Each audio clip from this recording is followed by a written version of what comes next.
So this right here is a rare plant. I believe it's native to southern Europe and Africa, I think northern Africa too. This is called Solanum Alatum, and it's pretty interesting.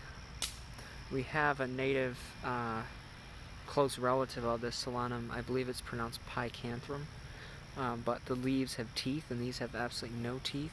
It's definitely not Solanum americanum too, because it has orangish red fruit, and the flowers are very. They have a more, how do I say this? Their petals are more connected, and they're bigger petals too. But here's the fruit. I really don't care about eating the fruit. I just think it's a very pretty color. Let's see if I can zoom in here. This camera's crappy, but there it goes. Oops. Oh, never mind. I thought it turned off. Okay, yeah, let's see. Get it? Yeah, there it goes. Yeah. See this one too. This is how the fruit grow. Let's see.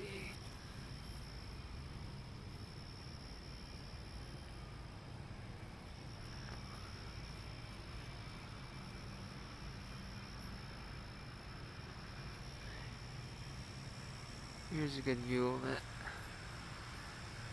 That's a better view, but yeah, this is an Android camera, not the best, but yeah, that's Solanum Alatum. It's pretty tall, very pretty little plant, annual, and yeah, it's very rare. Now, I have never, because I'm in North America, I've never seen this growing wild. I did plant this here. Hopefully it does grow wild and spread. It wouldn't become invasive, since potato beetles would be very quick to, in fact, they've already eaten holes in the leaves, so definitely would have a predator to control it. They also tend to go for the smooth-leaved nightshades, and this is definitely very smooth-leaved. There's like no hairs on this thing at all. But I know this is Solanum Alatum because of a lot of things, the berries, the leaves, but also, let's see if my crappy camera can catch this. See this line right here on the stem where my thumb's moving?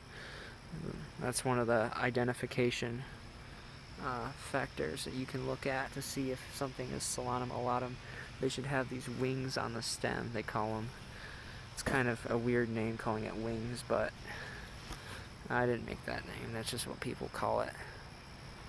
So yeah, that little ridge that runs along the stem there, and the flowers too, and the fruits, beautiful, bright orange color of the fruits. Let's see, yeah, that's much better.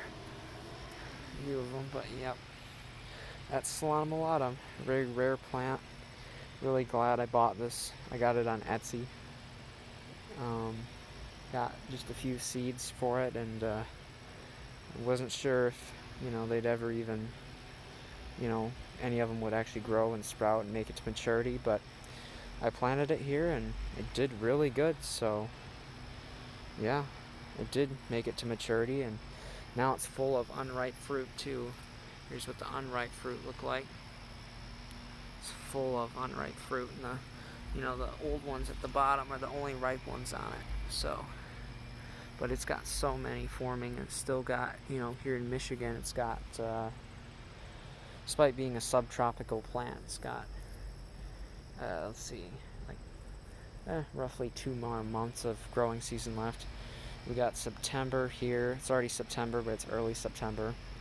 So it's got most of September, and it's also got October, and sometimes, if I'm lucky, occasionally we get, especially with climate change, sometimes November doesn't freeze in early November, so could even get a few more days for the fruit to ripen in early November.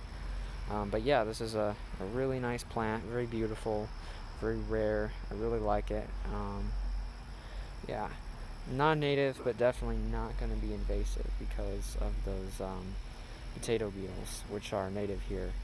Um, Even though they cause damage, they are native here. They're just very aggressive when it comes to their favorite food, which is nightshade leaves. Really, any nightshade leaves. I've seen them eat any nightshade leaf pretty much.